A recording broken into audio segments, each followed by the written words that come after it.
পাশে গিয়া পয়সা যায় আর যা বলে, ও চাচা আমার দুনিয়াতে আমার মাও ছিল না, আমার বাবাও ছিল না, আমার দাদাও ছিল না, এই দুনিয়াতে পটকল দেওয়ার মতো যখন আমার কেউ নাই, আপনি বড় মহাব্বত করলেন, আপনি আমারে বড় ভালোবাসা দিয়ে আমারে আশ্রয় দিয়া দিলেন, আপনার শেল্টারে বড় হলাম।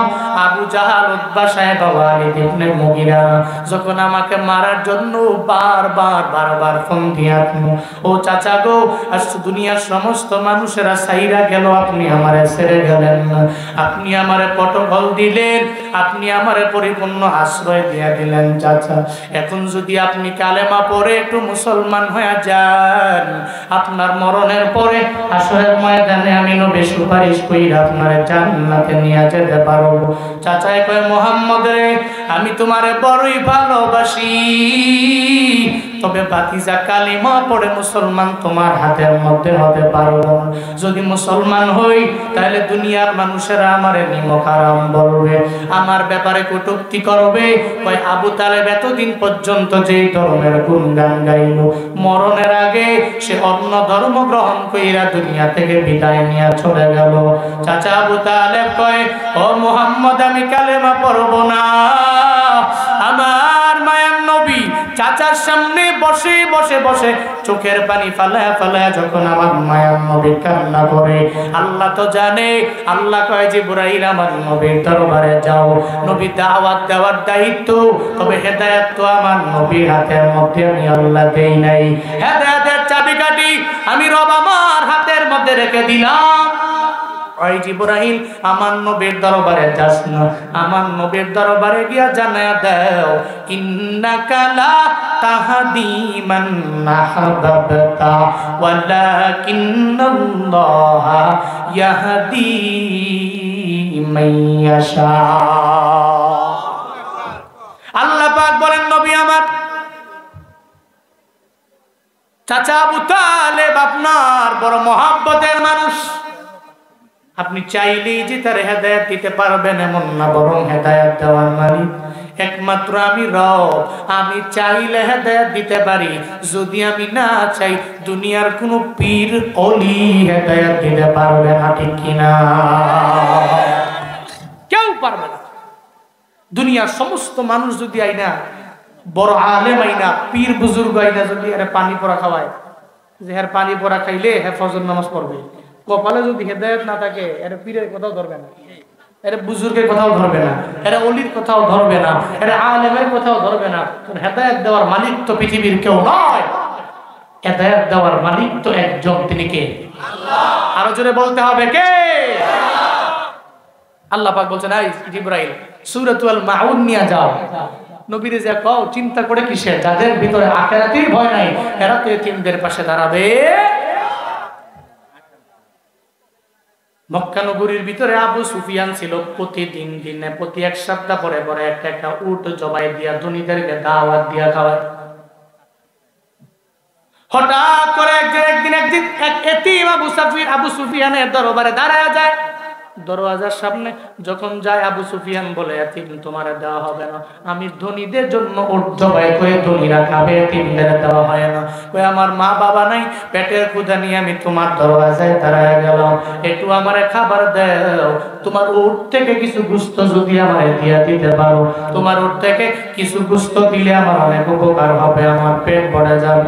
আবু সুফিয়ান তারে দেয় তো না, বরং ব্যত্রাঘাত করে তার দরওয়াজা থেকে তাড়ায়া দেয়। মুফাসসিরিনে কেরাম বলেন, আল্লাহ পাক রব্বুল আলামিন সঙ্গে সঙ্গে জিবরাইলের মাধ্যমে সূরা মাউনটা নবীর দরবারে পাঠায়া দিল। আরাআইতাল্লাযী ইউকাযযিবু বিদ্দীন, আল্লাহ নবীর উপর নাযিল করলেন, আর ওয়াইকা, আপনি কি দেখছেন, আল্লাযী ইউকাযযিবু বিদ্দীন, যে দিনকে মিথ্যাচার করে। আপনি এদেরকে পেয়েছেন তো, আপনার সামনেই তো তারা, আপনার সামনেই তো আবু জাহাল, আপনার সামনেই তো উতবা, আপনার সামনেই তো আবু সুফিয়ান, আপনার সামনেই তো সাইবা, আপনার সামনেই তো ওয়ালিদ ইবনে মুগিরা। আপনি কি দেখছেন? আর ওয়াইকা, হামজা ইস্তিফাম দ্বারা প্রশ্ন করছেন, আপনি দেখছেন তাদেরকে, আল্লাযী ইউকাযযিবু বিদ্দীন, যে দিনকে, দিন দ্যাট মিন্স আখিরাত, আখিরাতের দিনকে যে মিথ্যাচার করে, মিথ্যা মনে করে। আপনি জীবনেও কোনোদিন দেখবেন না এরা এতিমদের পাশে দাঁড়ায়। এরা তো এমন জাত, এরা আখিরাতের দিনকে মিথ্যা মনে করে বলে আর আইতাল্লাযী ইউকাযযিবু বিদ্দীন ফাযালিকাল্লাযী ইয়াদউল ইয়াতীম।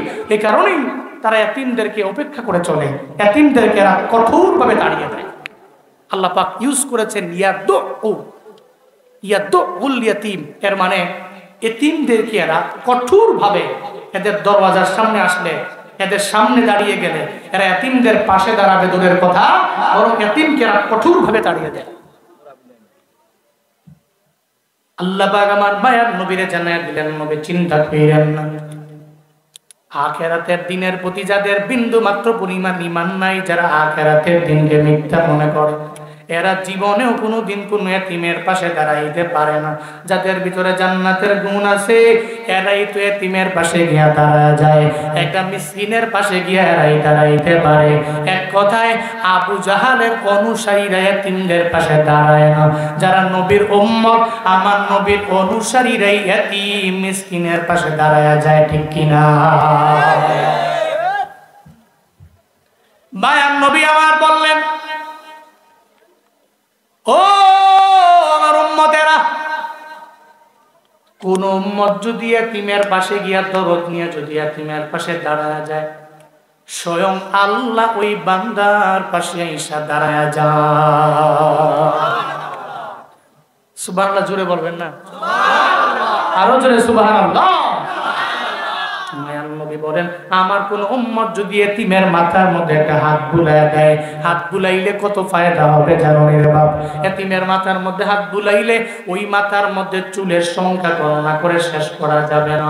মায়ার নবী বলে, উম্মত যদি একটা এতিমের মাথার মধ্যে হাত বুলাও, এতিমের মাথার চুল বরাবর সওয়াব আল্লাহ পাক তোমার আমলনামায় দিয়া দিবি। একদিনের জন্য মায়ার নবী মসজিদে নববী থেকে বের হইয়া বিকাল বেলা যায়, হঠাৎ করে একটা খেলার মাঠের কিনারায় যায়, দেখে একটা ছেলে খেলাধুলা করে না। ওই ছেলেটা চোখের পানি ফালাইয়া, পরনের মধ্যে বস্ত্র নাই, চোখের পানি ফালাইয়া কান্না করে। মায়ার নবী কই, ও ছেলে রে, আসরের নামাজের পরে খেলাধুলার সময় ছেলেরা খেলাধুলা কর, তুমি কেন মাঠে যাও না? কেন খেলার মাঠের কিনারায় দাঁড়ায় দাঁড়ায় কান্না কর? দেহের মধ্যে কেন বস্ত্র নাই? ওই ছেলে সঙ্গে সঙ্গে আমার নবীরে জানায় দেয়, নবী আমি খেলতে গেলে আমার মায়ের কথা মনে পড়ে যায়, আমার বাবার কথা মনে পড়ে যায়। আমার মাও নাই, আমার বাবাও নাই, আমার বস্ত্র নাই, আমার কিছু নাই, আমার ঘরও নাই, আমার বাড়িও নাই, আমার কিচ্ছু নেই। আমি খেলার মাঠের ভিতরে গেলে আমার মায়ের কথা মনে পড়ে যায়, আমার বাবার কথা মনে পড়ে। কেন মনে পড়বে না? কারণ ছোট্ট একটা বালক তো তার মায়ের ছাড়া চলতে পারে না, একটা বাবার ছাড়া চলতে পারে না। কিন্তু 70 বছরের মুরব্বীও দেখবেন নিজের মায়ের ছাড়া চলতে পারে না।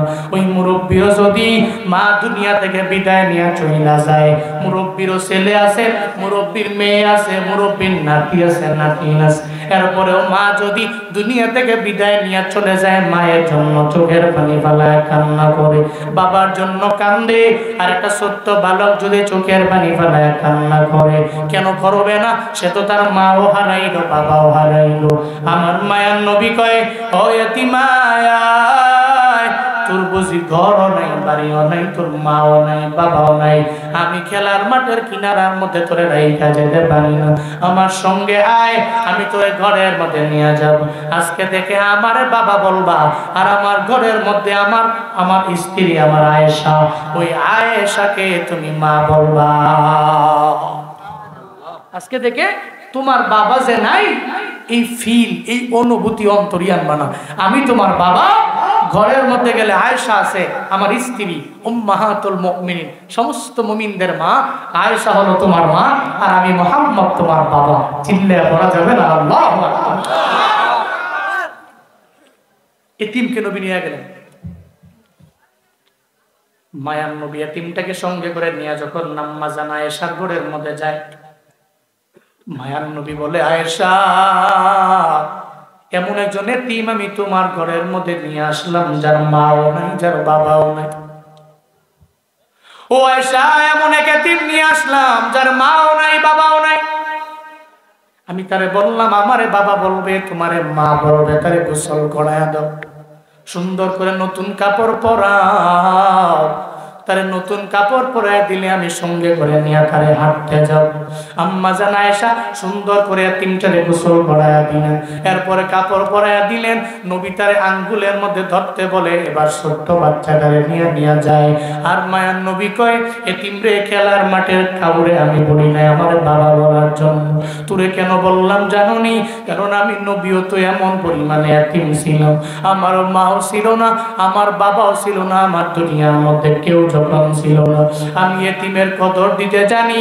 এই ময়দানে যেই বান্দার মা বাবা দুনিয়া থেকে বিদায় নিয়ে চলে গেল, উনি জানে যার মা বাবা নাই তার কদর পরিপূর্ণ বুঝতে পারে। যার আব্বা আম্মা আছে জীবনেও কোনোদিন সে কদর দিতে পারবে না, বুঝবেও না। আমার মায়ার নবী কয়, এতিম রে, আমি কত পরিমাণে এতিম ছিলাম জানি, আমি বাবারে দেখতেও পাইনি। দুনিয়াতে বাবার আদর কেমন এটা বিন্দু মাত্র পরিমাণ দুনিয়ার মধ্যে আমি পাই নাই। ছোটবেলায় আমার মায়ার নবী খেলার মাঠে খেলার জন্য যায় নাই, খেলার মাঠের কিনারায় রহমাতুল লিল আলামিন যায় যায় চোখের পানি ফেলা কান্না করত। একদিন মা আমেনা সন্ধ্যা ঘনিয়ে আসার পরে যখন দেখে মুহাম্মদ ঘরের মধ্যে আসে না, মা আমেনা চিন্তায় পড়ে গেলেন, আমার মুহাম্মদ কেন আমার ঘরের মধ্যে আসে না, কি হয়ে গেল? মা আমেনা ঘর থেকে বের হয়ে যায়, আর যা দেখে সব শিশুরা বাড়িতে যায়, কিন্তু মুহাম্মদ নবীরে দেখা যায় না। শিশু মুহাম্মদ কোথায় গেল? কেন সে খেলার মাঠ থেকে আমার ঘরের মধ্যে আসে না? চিন্তায় পড়ে গেলেন। সঙ্গে সঙ্গে মা আমেনা বলতে লাগলেন, শিশুরা মুহাম্মদের দেখছো নি? কয়, মুহাম্মদের নাম বলতে আমরা কাউকে চিনিও না, জানিও না, মুহাম্মদের দেখিও নাই, তবে দেখছি একটা ছেলে খেলার মাঠের কিনারায় দাঁড়ায় চোখের পানি ফালায় ফালায় ফালায় কান্না করল। মা আমেনার বুঝতে বাকি নাই, এটা আমার মুহাম্মদ ছাড়া কেউ হতে পারে না। মা আমেনা দৌড়ে যায়, একটা পর্যায়ে যখন যায় দেখে মায়ার নবী শিশু নবী চোখের পানি ফালায় কান্দে। মা আমেনা কয়, মুহাম্মদ রে ও বাবা, মুহাম্মদ রে ও বাবা, কে তোরে মারল আমি মায়ের জানাও না। আমার মায়ার নবী ডাক দেয়, ও মা আমার, আমারে কেউ মারে নাই, কেউ আমারে আঘাত করে নাই, কেউ আমারে মারলো, এই জন্য আমি চোখের পানি ফালায় ফালায় কান্না করি না। এই খেলার মাঠে আমি খেলতে যাই নাই, খেলার মাঠের কিনারে আসার পরে আমি যখন খেলা দেখতে লাগলাম, সন্ধ্যা যখন হয়ে গেল, সব শিশুদের বাবারা এদের সন্তানের নেওয়ার জন্য আসলো। সন্তানটাকে কুলের মধ্যে নিল, সুন্দর করে গালের মধ্যে নাকের মধ্যে চুমু দিয়া দিল, একটু মজা হাতে দিয়া এরপরে সন্তানগুলা নিয়ে নিয়ে নিয়ে বাড়ির মধ্যে চলে যায়। কিন্তু আমার কপাল বুঝিয়ে তো খারাপ, আমার বাবা কেন আসে না, আমার বাবা আমার কেন নিয়ে যায় না, এই জন্য আমি চোখের পানি ফালায় ফালায় এখানে কান্না করিব। আমার মা, আমার বাবাই কোথায়? আমার বাবার ব্যাপারে সন্ধান দাও। যদি বাবায় না আসে তাহলে আমি যাব না, কারণ এরা তো এদের আব্বা আম্মা আসে, সুন্দর করে নিয়ে যায়, গালে চুমু দেয়, নাকে চুমু দেয়, মজা দেয়, এরপরে নিয়ে যায়। কিন্তু আজকে আমি চোখের পানি ফেলায় কান্না করতেছি, মা কেন জানো? আমার বাবার দুঃখে দুঃখিত হইয়া, আমার বাবাই কি আমার একবার আমাকে নিতে পারে না, আসতে পারে না, আমার গালে চুমু দিতে পারে না, আমার কপালে চুমু খেতে পারে না, আমার খেলার মাঠ থেকে বাড়িতে নিতে পারে না। ও মা, এই জন্য এই বিরহের বেদনায় অভিমান নিয়ে আমি অভিমান করতেছি, আজকে থেকে আর বাড়ি যাব না, খেলার মাঠের কিনারায় পড়ে যাবে। মায়ার নবী সঙ্গে সঙ্গে এই কথা বলার পরে মা আমেনা চোখ দিয়া গড়ায় গড়ায় পানি পড়ে। মা আমেনা সঙ্গে সঙ্গে জানায় দেয়, ও সন্তান আমার, তোমার তো বাবাই নাই, কোথায় গেলে তুমি? বাবারে বাবা, বাবা নাই। মা গো, আমার বাবা নাই এটা আমি জানি না, বুঝি না, আমি বলতেও পারি না, তবে আমি এতটুকু জানি আমার বাবা আদর না করলে আমি যাব না। মা আমেনা চোখের পানি ছেড়ে দেয়, সঙ্গে সঙ্গে শিশু নবী মুহাম্মদের জানায় দেয়, মুহাম্মদ রে, তুমি বাবারে বাবা না, তবে যদি বাবারে দেখতে চাও দেখতে বাবা না, বাবার কবর জিয়ারত করার জন্য আমি তোমাকে নিয়ে যেতে পারবো। আমার মায়ার নবী কয়, মা গো, আমার বাবারে যেহেতু দেখাইবা না, বাবার কবরে আমারে নিয়ে যাও। মা আমেনা আমার নবীকে নিয়ে যায়, দাদা আব্দুল মুত্তালিবের দরবারে পারমিশন নেয়। দাদা আব্দুল মুত্তালিব বলে, মা আমেনা তুমি একা যেতে পারো না, তুমিও যাবা। সঙ্গে সঙ্গে উম্মে আয়মানও যাবে। এরপরে আমার নাতির সঙ্গে করে নিয়ে আমার ছেলের কবরটা দেখায় আশপাশে জিয়ারত করার জন্য যাবে। উম্মে আয়মানকে দিলেন, ঘোড়ার মধ্যে উঠলো উম্মে আয়মান, আবার ঘোড়ার মধ্যে উম্মে আয়মানের সঙ্গে উঠলো মা আমেনা। আবার আমার মায়ার নবী ঘোড়াতে তিনজনে রওনা হয়ে গেল বাবার কবর জিয়ারত করার জন্য। নবী একটা বড় যায় বাবার কবরের পাশে গিয়া যখন আমার মায়ার নবী দাঁড়ায়া যায়, মা আমেনা কয় তাকায়া দেখ ওই জায়গায় চির নিদ্রায় শায়িত আছে তোমার বাবারে মুহাম্মদ। আমার মায়ার নবী ওই কবরের পাশে গিয়া দাঁড়ায়া দাঁড়ায়া বারবার বাবা বাবা বইনা ডাক দেয় আর কয় বাবা গো, আমি সন্তানের প্রতি কি বিন্দু মাত্র পরিমাণ তোমার মায়া হয় না? আমার গালে কি চুমু দিতে মন চায় না? আমার কপালের ভিতরে কি তোমার চুমু দিবার মন চায় না? আমার কি একটু মজা কিন্না দিতে মন চায় না? আমারও কি মন চায় না যে দুই চারজন ছেলের মতো আমিও বাবা বইনা ডাক দেই? ও বাবা আমার, আমি তোমারে হারাইছি, তোমারে কোথায় পাবো? এটা বইলা বইলা আমার মায়ার নবী বাবার কবরের পাশে দাঁড়ায়া দাঁড়ায়া চোখের পানি ফেলায়া কান্দে। ওদিকে আল্লাহ পাক জিবরাইলের মাধ্যমে আমার নবীর নিয়ে দূরে সরায়া দেয়। আল্লাহ কয় জিবরাইল আমার নবীর দরবারে যাও, আমার নবীরে গিয়া জানায়া দাও নবী চোখের পানি ফেলায়া ফেলায়া যে কান্দে আমি সহ্য করতে পারি না। আমার নবীরে নিয়া তার বাবার কবর থেকে একটু দূরে তুমি ঠেলে একটু দূরে সরায়া দাও। জিবরাইল আসলেন, আমার নবীকে কবরের পাশ থেকে দূরে সরায়া দিলেন। একটা পর্যায়ে মা আমেনা কয় এখানে আর বিন্দু মাত্র পরিমাণ দেরি করা যাবে না। ও সন্তান আয়, আমি সঙ্গে করে লইয়া সন্ধ্যার আগে আমাদের বাড়ির মধ্যে যাওয়া লাগবে। মা আমেনা ঘোড়ার মধ্যে উঠাইলেন। উম্মে আয়মান আর মা আমেনা যখন আবার রিটার্ন ব্যাক করে বাড়িতে যায়, পথিমধ্যে যাওয়ার পরে হঠাৎ করে মা আমেনার পেটের ব্যথা আরম্ভ হয়ে যায়। পেটের ব্যথা মনে হয় একটু কমে না, ক্ষণে ক্ষণে ক্ষণে ক্ষণে বাড়তে লাগলো। মা আমেনা ডেকে বলে ও উম্মে আয়মান, এই ঘোড়া থেকে আমার একটু নামায়া দাও, আমি নামবো। মনে হয় নামলে আমার পেটের ব্যথার যন্ত্রণা কমে আসবে। উম্মে আয়মান মা আমেনারে ঘোড়া থেকে নামাইলেন। যখন মা মেনাকে ঘোড়া থেকে নামাইলেন, কিন্তু পেটের ব্যথা তো কমে না, মনে হয় ক্ষণে ক্ষণে বাড়ে। একটু পরে পরে পরে পরে যখন বারবার বারবার বাড়তে লাগলো, মা মেনা চোখের পানি ছেড়ে দেয়।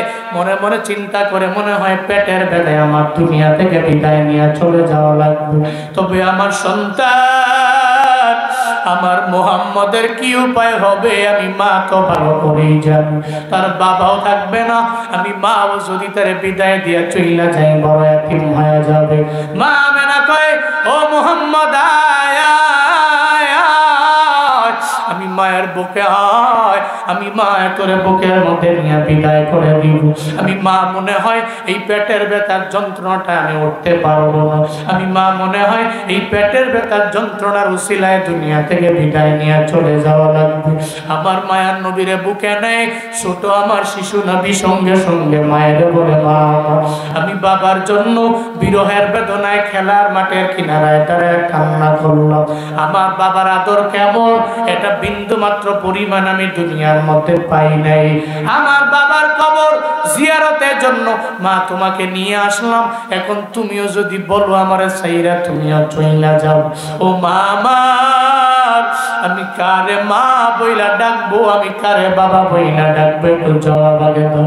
মা মেরা নবীর কথা শোনার পরে চোখে পানি ফেলায় কান্না করে একটা পর্যায়ে বলতে লাগলো ও মুহাম্মদ আমি মা দুনিয়া থেকে বিদায় নিয়ে যাওয়ার পর তোমার দাদার ঘরে যাবা, তোমার দাদার পটকলে তুমি বড় হয়ে যাবা। তবে আমি মায়ের জন্য রাগ করিও না, আমি মায়ের জন্য বিন্দু মাত্র অভিমান তোমার দিলে রাখবো না।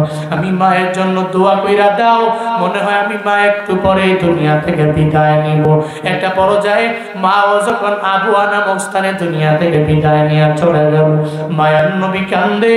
উম্মে আয়মান আমার মায়ার নবীর মাথার মধ্যে হাত দেয় আর বলে মুহাম্মদ রে, মায়ের জন্য চোখের পানি ফালায়া ফালায়া ফালায়া কান্না কইরো না। যখন এভাবে বারবার সান্ত্বনা দেয়, আমার মায়ার নবী তো চোখের পানি ধরে রাখতে পারে না।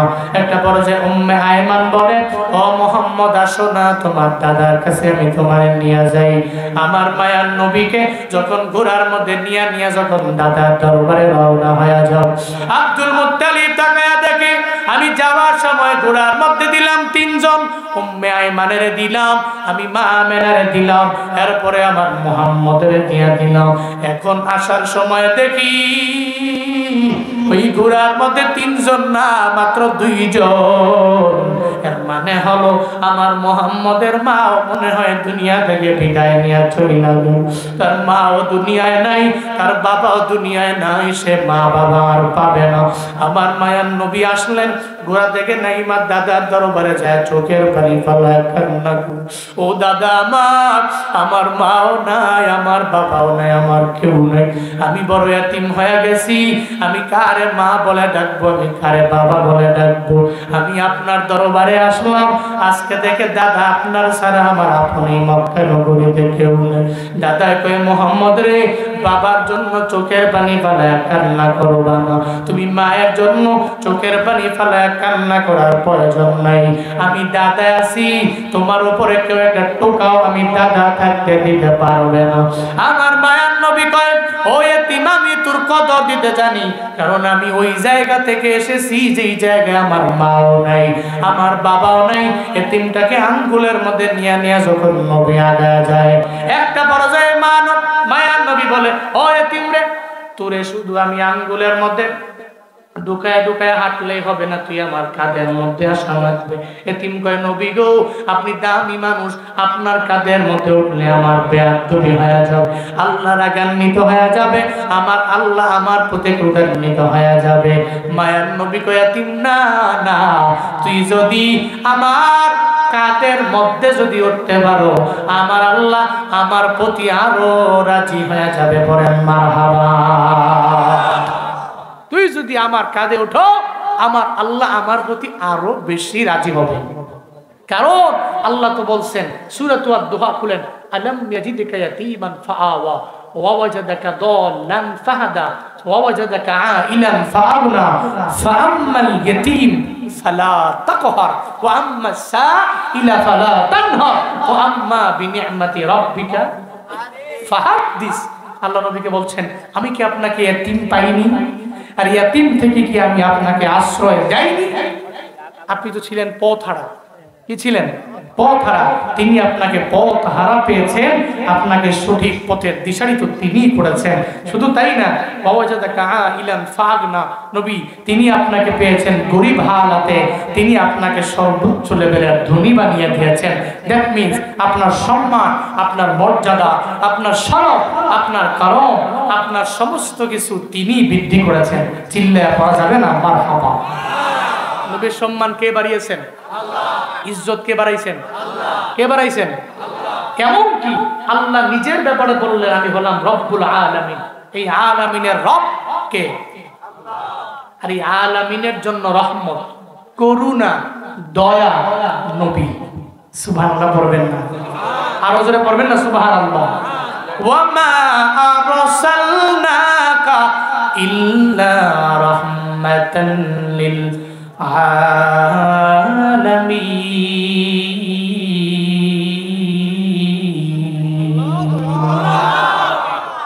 আল্লাহ পাক বলেন, আমি হচ্ছি আলামিনের রব, আর এই আলামিনের জন্য রহমত, করুণা, দয়া আপনাকে বানিয়েছি। এর মানে আপনি এতিম ছিলেন, আপনাকে আশ্রয় দিয়েছি। আপনি পথহারা ছিলেন, আপনাকে পথ দেখিয়েছি। আপনি গরিব ছিলেন, ধনী বানিয়েছি। ফাআম্মাল ইয়াতীমা ফালা তাকহার, আপনি তো এতিম ছিলেন, জীবনে কোনোদিন কোনো এতিমকে ধমক দেওয়া যাবে? এজন্য নবীর জীবনে নবী কোনোদিন কোনো এতিমকে ধমক দিয়েছে পৃথিবীর কোনো সেকুলার, কোনো নাস্তিক এ ব্যাপারে প্রমাণ করতে পারবে? পারবে? পারবে। কারণ নবীর সামন দিয়ে এতিম গেছে, নবী এতিমের মাথায় হাত বুলিয়েছেন, এতিমের পাশে নবী দাঁড়িয়েছেন। যে ব্যক্তি দুস্থ, অসহায়, গরিব, তার পেছনে নবী দাঁড়িয়েছেন। এরকম মহরহ ঘটনা আছে। এই জন্য আল্লাহ পাক নবীকে বলছেন, নবী এতিমদেরকে তো সাহায্য করবে, আখিরাতের দিনের প্রতি যাদের বিশ্বাস আছে এরা এতিমদেরকে ধমক দিবে না, এরা এতিমদেরকে কঠোরভাবে তাড়িয়ে দিবে। কিন্তু আখিরাতের দিনের প্রতি যাদের বিশ্বাস নেই, এরা তো বিশ্বাসই করে না। এরা তো মনে করে যে কিসের আখিরাত, কিসের আবার দুনিয়ার পরে আল্লাহ বিচার করবে, কিসের বিচার, কিসের টিচার, এগুলো এরা পাত্তা দেয় না। ইউকাযযিবু বিদ্দীন, এরা দিনকে মিথ্যা প্রতিপন্ন করে।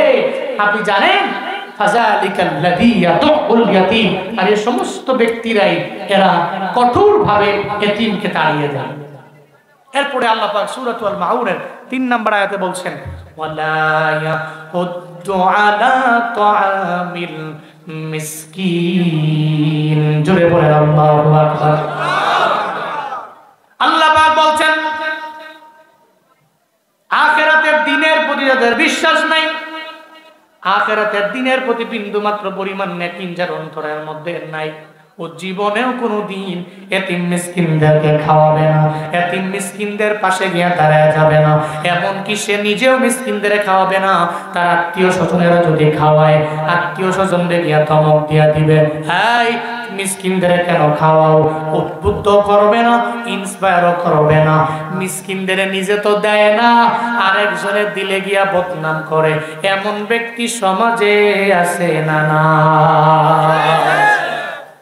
নিজে তো মিসকিনের দেয় না, আরেকজন দিলে কয় এ কি কুটিপুটি হয়ে গেছে গা, হ্যাঁ মিসকিনে খাওয়া, হ্যাঁ এতিমে খাওয়ায়, ওরে বাপরে বাপ, নিজে খাইতে পায় না, এমন কথা বলে কি বলে না? আখিরাতের দিনের প্রতি বিশ্বাস যাদের নাই, আল্লাহ পাক বলছেন একমাত্র এই সমস্ত ব্যক্তিরাই এতিমদেরকে খাওয়ায় তো নাই, কঠোরভাবে তাড়াইয়া দেয় তো ঠিকই, এমনকি কেউ যদি মিসকিনদের খাওয়ায় সে পছন্দ করে না, আবার তার পরিবারের লোকদেরকে, তার ক্লোজ রিলেটিভসদেরকে, তার কাছের আত্মীয় স্বজনদেরকে মিসকিনদেরকে খাওয়ানোর ব্যাপারে ইন্সপায়ার করে না, উৎসাহ দেয় না, উদ্বুদ্ধ করে না।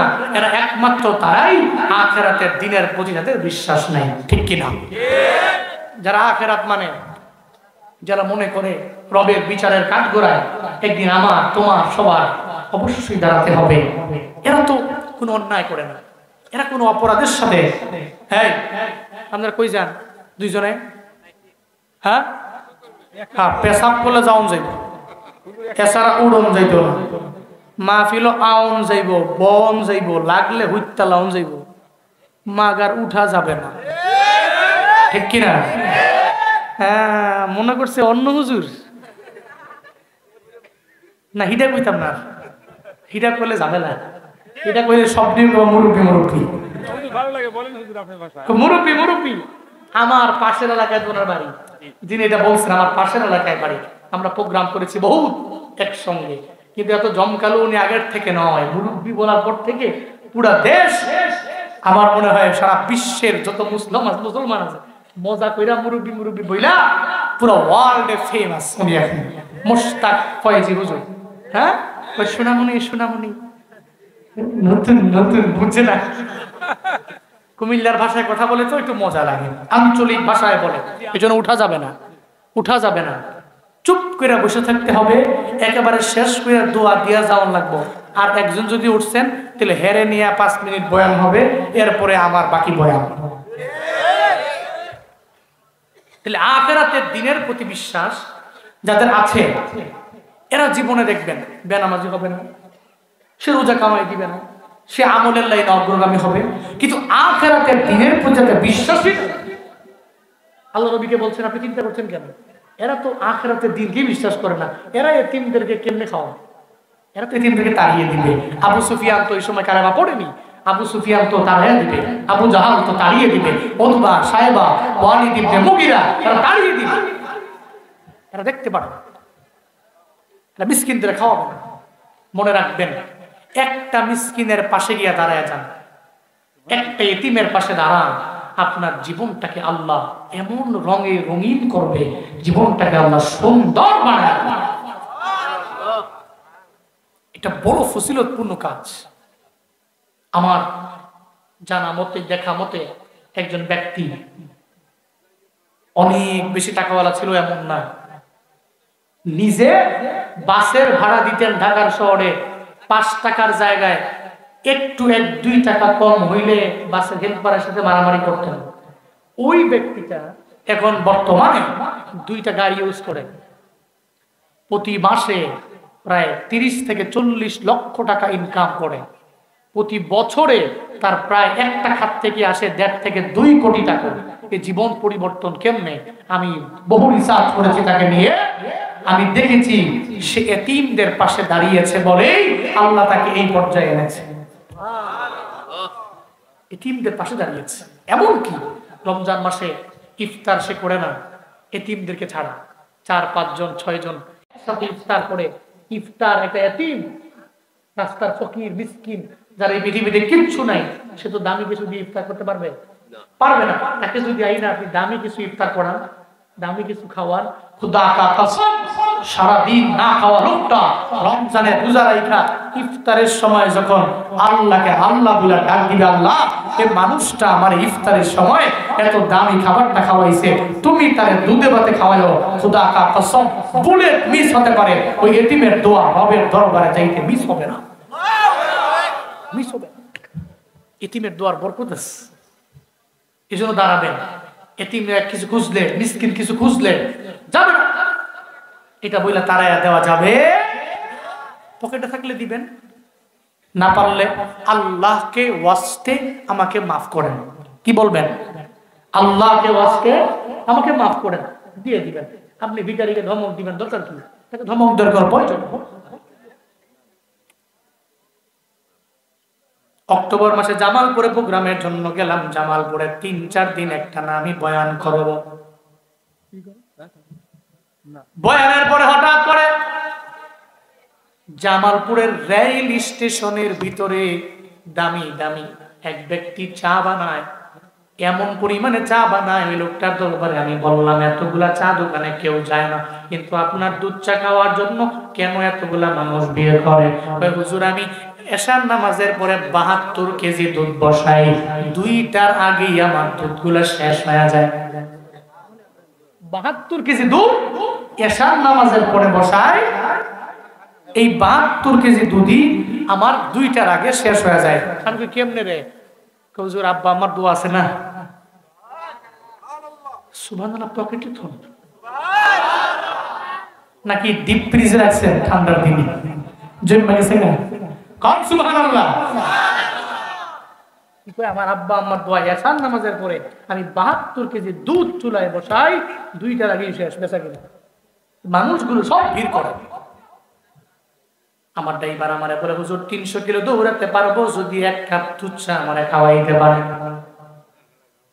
ওই দুধ চা পান করার জন্য আমি গেলাম, চেয়ারের মধ্যে বসলাম। একটা পর্যায়ে চেয়ারের মধ্যে বসার পরে দেখি একটা এতিম ছেলে কেন যেন আমার সামনে দিয়া গুড় গুড় করে।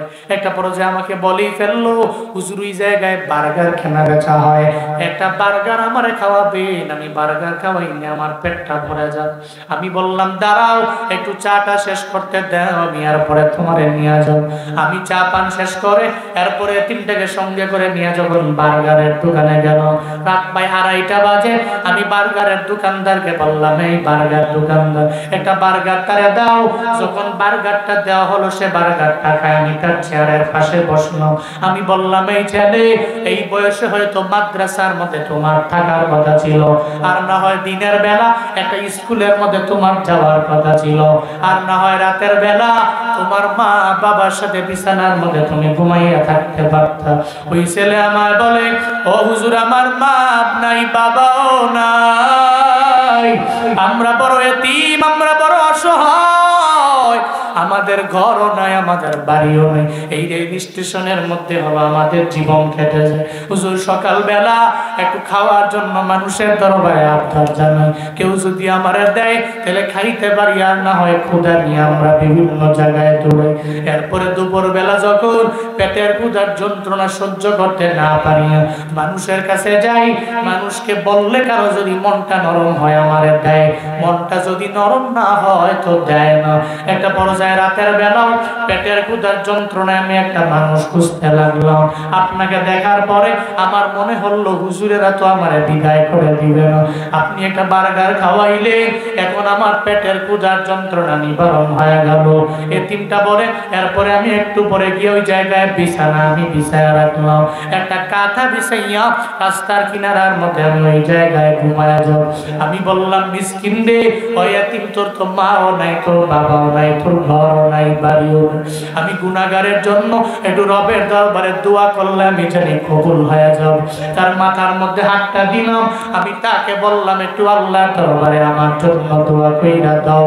ও আল্লাহর বান্দারা, এই জুনায়েদ আল হাবিব পুরো বাংলাদেশে কেমনে দৌড়াই জানোনি? আমার শরীরে অনেক বেশি পাওয়ার, এই পাওয়ারের বলে বান্দা আমি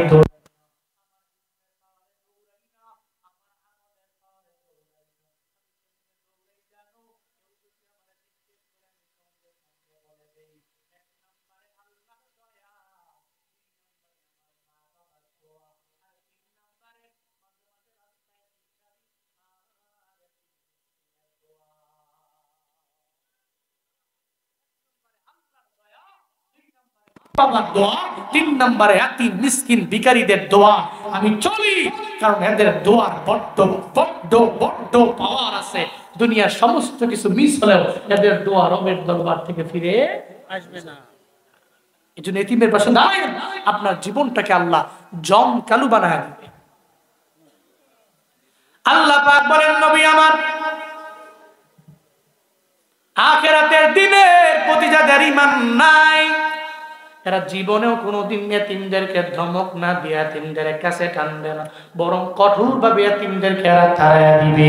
ওয়ালা ইয়াহুদ্দু আলা তাআমিল মিসকিন, এবং এরা ঘরের মধ্যে যাওয়ার পর মিসকিনদেরকে খাবার দেওয়ার ব্যাপারে ইন্সপায়ার দিবে না, উৎসাহ করবে না, উদ্বুদ্ধ করবে না, উদ্দীপনা বাড়াইয়া দিবে না।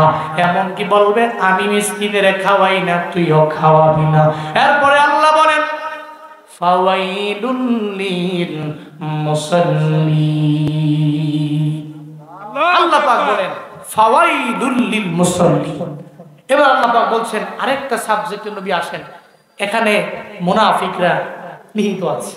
আল্লাহ পাক বলছেন এরা তো এমন মুসল্লি, কিছু মুনাফিক আছে যে সমস্ত মুনাফিকরা এরা নামাজ পড়বে ঠিকই, 5 ওয়াক্ত নামাজ পড়বে, ফজর পড়বে, যোহর পড়বে, আসর পড়বে, মাগরিব পড়বে, এশা পড়বে, সব ঠিকঠাক পড়বে, কিন্তু নামাজ পড়ার পরেও জান্নাতে যাবে না। কই যাবে? বলতে হবে, কই যাবে? জান্নাত যেতে পারবে না। নামাজি, সে মুসল্লি, সে নামাজি, কিন্তু বেহেশত তার কপালে জুটবে না। জুটবে কারা? তারা কারা? হাদিসে নবীজি স্পষ্ট বলছেন, হাসরের ময়দানে দল, 3টা দল আল্লাহর কাছে যাবে। কয় দল? 3টা দল। সবাই বলতে হবে কয় দল? 3 দল। এক দল যাবে জিহাদ কর্মেওয়ালা, একজন মুজাহিদ। এই মুজাহিদরা আল্লাহর কাছে গিয়া বলবে, আল্লাহ আপনার দরবারে আসছে। আল্লাহ বলবে কি নিয়ে আসছো? ওই আল্লাহ আমরা তো দুনিয়াতে জিহাদ করে আপনাকে রাজি করার লক্ষ্যে আমরা জিহাদ কইরা যুদ্ধ কইরা শহীদ হয়ে আপনার কাছে আসছি। আল্লাহ বলবে না, তোমার আজকে জান্নাত দেওয়া হবে না, তুমি জাহান্নামে যাও। মুজাহিদ বলবে, অবাক হয়ে যাবে, আল্লাহ কেন? তোমার উদ্দেশ্য দুনিয়ার কোনো ব্যক্তি না জানলেও আমি আল্লাহ তো জানি। দুনিয়াতে তোমার জিহাদ করার উদ্দেশ্য ছিল অসৎ, সৎ নয়। তোমার উদ্দেশ্য ছিল তুমি মারা গেলে মানুষ তো কিয়ামত পর্যন্ত তোমার নামের আগে শহীদ লাগাবে। তুমি এই চিন্তা নিয়ে যুদ্ধের ময়দানে গিয়েছো, আজকে জিহাদ করার পরেও এই জিহাদের দ্বারা তোমাকে জান্নাত নিতে পারবে না, তুমি জাহান্নামে যাবে। নাউজুবিল্লাহ, জোরে পড়বেন না। আরেক দল যাবে নামাজ পড়িরা আমার মাওলার দরবারে দাঁড়ায় যাবে। আল্লাহ বলবে কি আনছো? কয় নামাজ আনছি। কি আনছি? নামাজ পড়ছি, 5 ওয়াক্ত নামাজ বাজামাতে আদায় করো।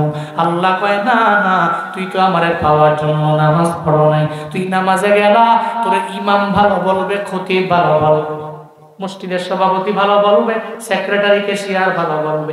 এই চিন্তা নিয়ে তুই মসজিদের মধ্যে নামাজের জন্য গেল। আজকে যেহেতু তোর দুনিয়াতে উদ্দেশ্য পূরণ হয়ে গেল, দুনিয়ার মানুষেরা তোরে মুসলমানও বলল, আজকে আখিরাতে আমি আল্লাহর কাছে তোর জন্য কোনো অংশ নাই। পড়েন না আউযুবিল্লাহ। কোনো অংশ নাই। তোর উদ্দেশ্য ছিল দুনিয়ার মধ্যে নামাজ পড়লে মানুষ মুসল্লি বলবে, উদ্দেশ্য দুনিয়াতেই শেষ, পূরণ হয়ে গেছে। আখিরাতে তোর জন্য কোনো অংশ নাই। এই নামাজি যা, আমি রবের জাহান্নামে যাব। একদল দানকারী, দানশীল হাসরের ময়দানে আল্লাহর কাছে যাবে। আল্লাহ বলবে, এই কি নিয়ে আইছো? আল্লাহ দুনিয়াতে বহুত দান করছি, দান করছো তুমি জাহান্নামে যাও। কেন? আল্লাহ দান করছি। না, তোমার উদ্দেশ্য ছিল তুমি দান করার পরে মানুষ বিশিষ্ট দানবীর বলবে। কি বলবে? বিশিষ্ট দানবীর ও সমাজ সেবক তোমাকে বলবে। এই চিন্তা মনের মধ্যে ঢুকে তুমি দান করছো। আজকে হাসরের ময়দানে তোমার এই দান তোমাকে জান্নাতে নিতে পারবে না। যাও জাহান্নামে যাও। নাউজুবিল্লাহ। নাউজুবিল্লাহ জোরে বলবেন না? এর মানে বোঝা গেল সমস্ত কিছু হবে কার জন্য? কার জন্য? নামাজ, রোজা, হজ, যাকাত, দান, এই সব কিছু কার জন্য? লা ইলাহা, সকলে জিকির করি লা ইলাহা ইল্লাল্লাহ। সবাই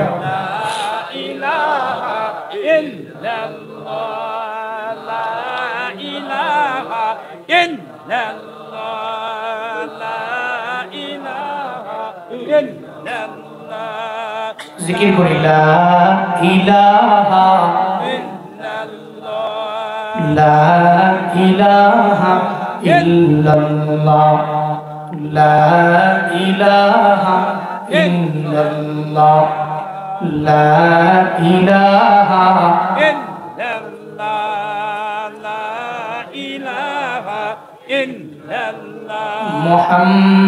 মুহাম্মাদুর রাসূলুল্লাহ। আল্লাহ পাক বলেন মুসল্লিদের জন্য ওয়াইল, মুসল্লিদের জন্য দুর্ভোগ। মুসল্লিরা জান্নাতে যাবে না, জাহান্নামে হবে। কারা সেই মুসল্লি? বলে যারা ফজরে যাবে, জোহরে যায় না, জোহরে যাবে আসর পড়বে না, আসর পড়লে মাগরিব নাই, মাগরিব পড়লে এশা নাই। এই সমস্ত মুসল্লিদের জন্য দুর্ভোগ জাহান্নাম। এটা আল্লাহ পাক জানায়া দিলেন। আল্লাহ পাক বলেন আল্লাযীনা হুম আন সালাতিহিম সাহুন, এরা নামাজের প্রতি এত পরিমাণে বেখবর হয়ে যাবে। মুসল্লিদের জন্য দুর্ভোগ আল্লাহ পাক বললেন। একদল আছে নামাজি, আর একদল নামাজের ব্যাপারে কোনো খবরই নাই। একদল নামাজ পড়ে ঠিকই, কিন্তু রুকু থেকে সোজা হইয়া দাঁড়ায় না। দুইটা সেজদার মাঝখানে ঠিকমতো এক তাসবিহ পরিমাণ বসে না। 4 রাকাত নামাজ পড়ে মনে হয় 1.5 মিনিট 2 মিনিটে শেষ হয়ে যায়। মনে হয় গতি 2G না, গতি মনে হয় 5G আছে না না, গতি মনে হয় ই না ই আছে না, ইন্টারনেটের 2G না, 3Gও না, 4Gও না, 5G। ওরে কি গতি কি? মনে হয় নামাজে কেউ যে খিলায়। 4 রাকাত নামাজ 2 মিনিটই শেষ। কোন সময় মসজিদ থেকে বের হবে? ইমাম সাহেব ফজরের নামাজে একটু কেরাত লম্বা করবে, এটাই নবীর সুন্নাত। কেরাত লম্বা করবে, প্রথম রাকাতে 40টা আয়াত নিবে, পরের আয়াত 10টা আয়াত নিবে, নবীর সুন্নাত। এত বড় কেরাত, বেচারা পিছনে দাঁড়া দাঁড়া হুজুরে কি জানে না আমি গরুর দুগ্ধ দহন কইরা বাজারে নিয়ে যাবো? হুজুর জানে না এত বড় সূরা লম লাগে? ঠিক কি না? কিন্তু হ্যাঁ না করলেও মনের মধ্যে আছে হুজুরি শেষ করে নাকি সালামটা ফিরে। ফজরের নামাজের পরে কিছু আছে আজকারুস সাবাহ, বিভিন্ন ফুরফুরা শরীফ বলেন, ওইদিকে সোনাকান্দা বলেন, আমাদের সাসিনা বলেন, এরপরে চরমনে আছে, এরকম বিভিন্ন দরবারে যে যায় যে সমস্ত ভাইরা মুরিদ হয়, মুরিদ হওয়ার পরে দেখবেন আমল দেয়। ফজরের পরে আজকারুস সাবাহ এবং সন্ধ্যার পরে আজকারুল মাসা, কিছু আমল আছে, এগুলো ফজরের পরে করতে হয়। জিকিরের আমল বলেন, তাসবিহাতের আমল বলেন, এগুলো করতে হয় ফজরের পরে, মাগরিবের পরে। ওই সুবহানাল্লাহি বিহামদি, হে এত পরিমাণে মাশগুল, এত বিজি, ফজরের নামাজটা খালি সালামটা ফিরে আই দৌড়। আর জুমার দিনে তো কইয়া লাভই নেই। একেবারে যখন ইকামত দিতেছে ফাসকুরুনি আসকুরুকুম ওয়াশকুরুলি ওয়ালা তাকফুরুন, হ্যাঁ দিছে দৌড়, কয় শেষ, হুজুরের খুতবা শেষ। এই জন্য হুজুররা চালাক হতে হবে। কেমন চালাক জানেন? ফাসকুরুনি আসকুরুকুম ওয়াশকুরুলি ওয়ালা তাকফুরুন, এটা কোনোদিন পড়বেন না। দ্বিতীয় খুতবার সময় জিকির সংক্রান্ত এই আয়াত ছাড়া কি অন্য আয়াত নাই? অবশ্যই আছে। কোরআন থেকে ওই আয়াতগুলো নোট করবেন। প্রতি জুমার সময়ে একটা অন্য আয়াত নিবেন, নিয়ে আল্লাহু আকবার কইবেন। তাহলে এই যে মসজিদের পাশে ঘাটলার মধ্যে বয়া বয়া যারা আড্ডা মারে আর খালি কান খাড়া করে শুনে হুজুরে কোন সময় কইব ফাসকুরুনি আসকুরুকুম, তাহলে আপনি যদি চালাক হন তাহলে ফাসকুরুনি আসকুরুকুম না কইয়া অন্য একটা আয়াত পেলে হে ঘাটলার মধ্যে বয়া থাকবো, এক টাকা মিস হয়ে যাবে। ঠিক কি না? খালি কোন সময় কত দূর লাস্টে যাওয়া যায়। আর নামাজ যখন শেষ সালাম টালাম ফিরে দেখে মিম্বারের মেহরাবটা উকি দিয়া দেখে জিলাপি আইছে। যদি দেখে যে জিলাপি আছে তাহলে নামাজ না ফিরে আয় গল্প গুজব করি, মিলার টিলার ফিরে জিলাপি লয়ে যাও। আর যদি দেখে যে জিলাপি নাই তো সালাম ফিরে বন্ধু করলো চল যাই। এই হলো হালাত। যদি এমন হয়, যদি এমন হয় তাহলে তো আল্লাহ পাক বলছেন এরা নামাজের ব্যাপারে বেখবর। এরা নামাজ যে পড়ে মনে হয় যে নামাজ পড়ে এমন ভাবে মনে হয় এটা পড়লে এর গুণ হয়ে যাবে, নামাজ যে তার জান্নাত পর্যন্ত তাকে নিয়ে যাবে। এই চিন্তা নিয়ে যদি নামাজ পড়তো তাহলে সাহাবায়ে কেরামদের মতোই হতো। সাহাবায়ে কেরামরা এমন হয়ে গেল যে বাসার মধ্যে সাহাবী নাই। আর একজন সাহাবী দরওয়াজার সামনে গিয়ে দাঁড়ায় যায়, আর যায় বলে ও সাহাবী বাড়ির মধ্যে আসনি? বলে নাই। একবার ডাক দেয় নাই, দুইবার ডাক দেয় নাই। কই কে আসো? বলে ঘরের মধ্যে সাহাবীর বিবি আছে। কই সাহাবী কোথায়? বলে বাজারের মধ্যে গেছে। বলে কোন সময় আসবে?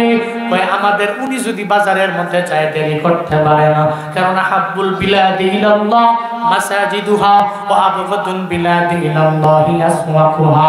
আল্লাহর কাছে সবচেয়ে প্রিয় জায়গা হলো মসজিদ, আর সবচেয়ে ঘৃণিত জায়গা দুনিয়ার মধ্যে হলো বাজার। আমার স্বামী জীবনেও কোনোদিন বাজারের মধ্যে গেলে দেরি করতে পারে না। দাঁড়াও, একটু পরে আমার স্বামী আমার ঘরের দরওয়াজায় চলে আসবে, আমার স্বামীরে তুমি পেয়ে যাবা। আবার সাহাবীর বাড়িতে হঠাৎ করে যখন আর একজন সাহাবী যায়, যাওয়ার পরে যখন বলে এই সাহাবী বাড়ির মধ্যে আসেনি? কয় নাই। কয় গেছে কই? কয় মসজিদে নববীর মধ্যে নামাজের জন্য গেল। কয় কোন সময় আসবে গো? কয় এই ব্যাপারে জানা নাই। এরা যখন নবীরে পায়, এরা যখন মসজিদে নববীর মধ্যে ঢুইকা যায়, একবার ঢুকলেই আর বের হতে মন চায় না। বলেন সুবহানাল্লাহ। আমাদের অবস্থা কেমন হয়ে গেল? যে কয় ভাই আসেনি বাড়ি? কয় নাই। কয় ভাবি গেছে কই? কয় বাজারের মধ্যে চায়ের দোকানে আড্ডায় গেল, মাগরিবের নামাজের পরে গেল। কোন সময় আসে? কয় 3 ঘন্টা আগে না। কয় গেছে কই? কয় যোহরের নামাজে মসজিদের মধ্যে গেল। বলে কোন সময় আসবে? কয় একটু দাঁড়াও, আমাগো হেতে মসজিদের মধ্যে গেলে দেরি করে না, মনে হয় আগুন জ্বলে, 5 মিনিটের মধ্যে বাড়ির মধ্যে আসবে। কথা কি ডিগেল বললাম না আনডিগেল বললাম?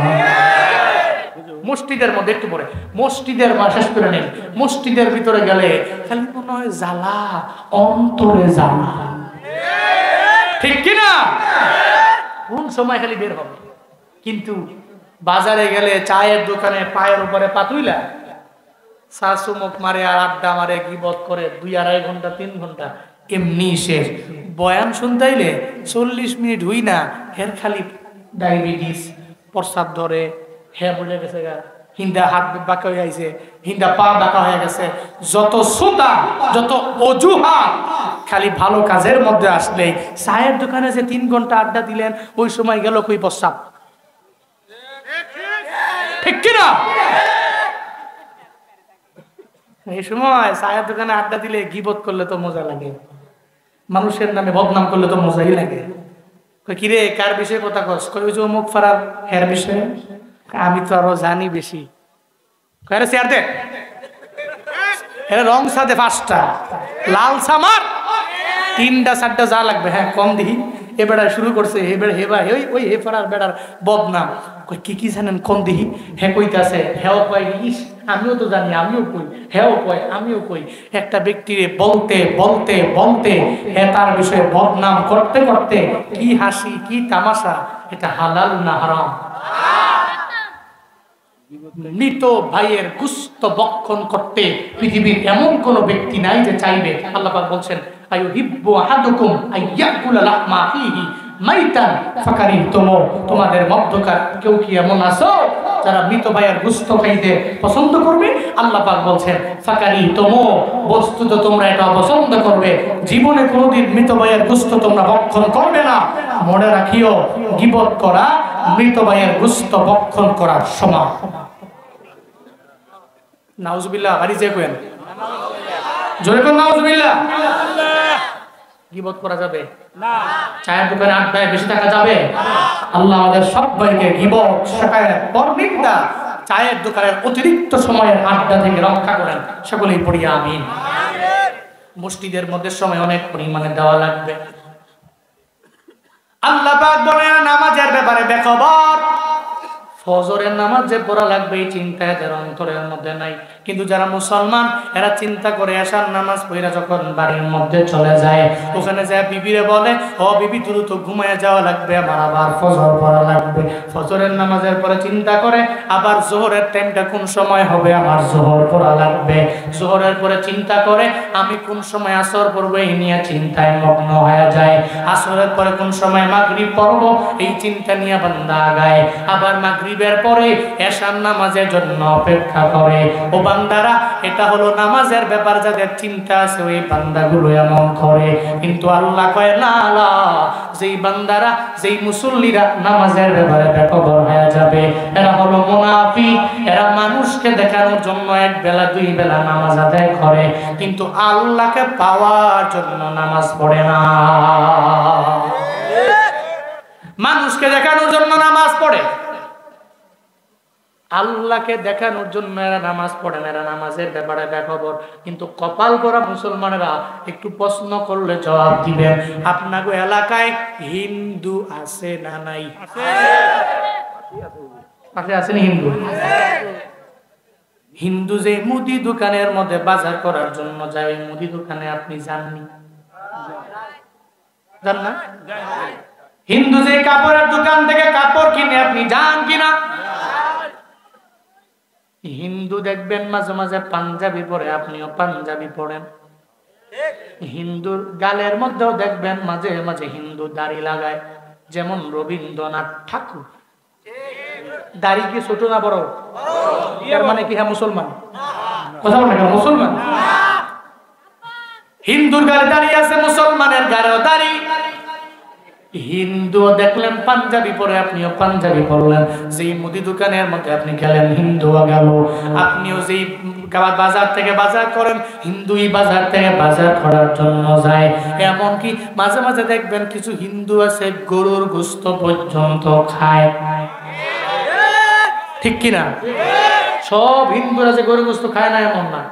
আমগো এলাকায় হিন্দু অভাব নেই, হিন্দু ভরপুর। আমার ডানে বামে পেছনে সামনে সব হিন্দু, সব হিন্দু আমার এলাকায় আছে।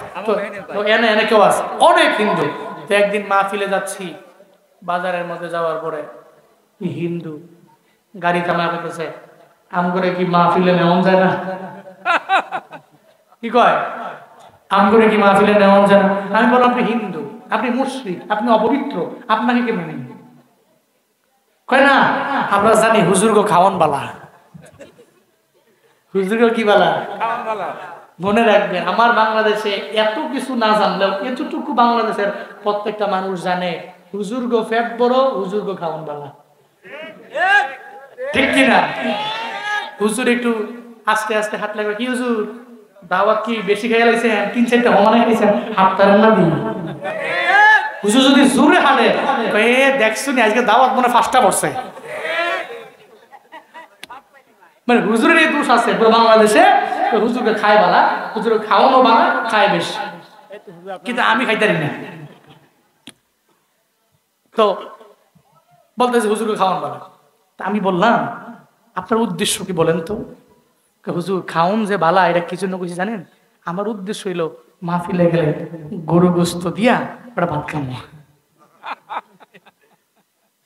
এর মানে বোঝা গেল হিন্দু গরু খায়, মুসলমান তো প্লেটের মধ্যে গরু নেয়। গরু হিন্দু খায়, মুসলমান খায়। Where is difference? পার্থক্যটা কোথায়? নবী বলেন বাইনাল আবদি ওয়া বাইনাল কুফরি তারকুস সালাহ, একটা বান্দার মাঝে আর একটা কুফরের মাঝে, কাফেরের মাঝে, শিরিক করনেওয়ালা একটা মুশরিকের মাঝে পার্থক্যই হলো আমার উম্মতেরা নামাজ।